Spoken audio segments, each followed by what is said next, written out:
Hello everyone. Today I have a question which I'm really interested in having other people's input on. And that is what to do with all of these ridiculously undersized nunchaku. So if we did like a survey of all of the nunchaku that exist in the world, I'm figuring a lot of them would be something like this, which looks pretty normal, right? Like that's a nunchaku. Okay. No, it's not. It's not. And a proper nunchaku is designed so that if you do a full swing, it should most definitely have enough energy in it to stop someone. And if we look at this one, this is, pretty standard in terms of what, like a self-defense nunchaku should be sized as. And if we compare them, this thing is 4 times the mass of this one.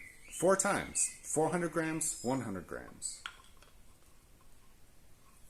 And if we're looking at what a swing looks like, this right here, that is what's storing the energy that's going to knock someone out. And right as that's beginning is right where this one's stopping. So first off, it doesn't have the mass necessary to store that energy to begin with. Second off, it's not traveling enough distance. So don't get me wrong, it's definitely going to hurt if you get hit with that. But if someone's determined, that's not going to stop them. So then that comes into this problem. All right, well, I happened to know how to defend myself with a nunchaku. I happened to have a nunchaku. And then I happened to need it at exactly that moment. And you do a technique which is inherently ineffective with the tool you're using at the time. So then the question comes down to which techniques with the nunchaku are still going to be effective even though it's grossly undersized like this one is. And that leads us to, okay, well, which techniques don't require storing a lot of kinetic energy in them? And I came up with 3 of them. Maybe you guys can come up with more. The first one, and I think most obvious, is that if you're using the nunchaku as a lever, again, storing kinetic energy, it's a non-factor. So long as you can get around something and you can start squeezing, if you want to apply chokes or just do wrestling or maybe crank the joints, yes, this will still totally work. It's not going to have as much leverage as a larger nunchaku would, but it's still definitely enough to get the job done. And you could even argue that that being smaller is an advantage because there's less real estate for the opponent to grab onto. So it should make it easier to keep control of the nunchaku. So that would be tip number 1. First, keep control of the nunchaku so that when the time comes to grapple, you're going to be able to use it for that right away, and it'll be just as effective. The second question that I had is, okay, well, let's say just empty hands I'm going to be trying to using some kind of boxing, right? Well, in boxing, you've got hand wraps and gloves.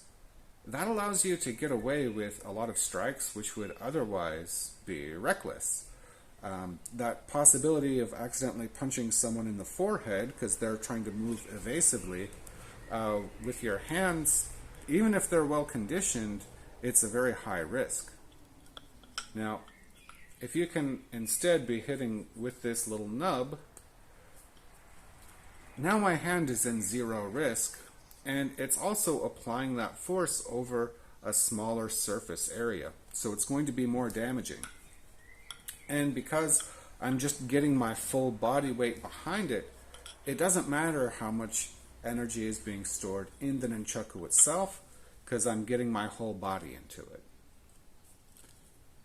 And of course, as easy as it is to use the little nubs and to get your body weight behind them, you can also use these longer ends and strike with these tips.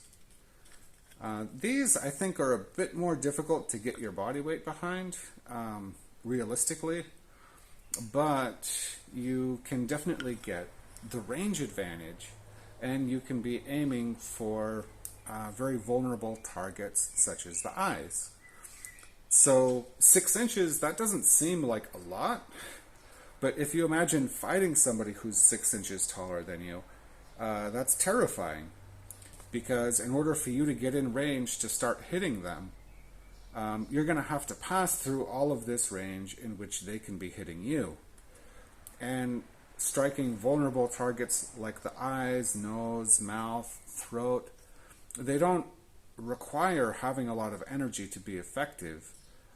So again, just kind of quickly poking in with those, trying to keep at that distance.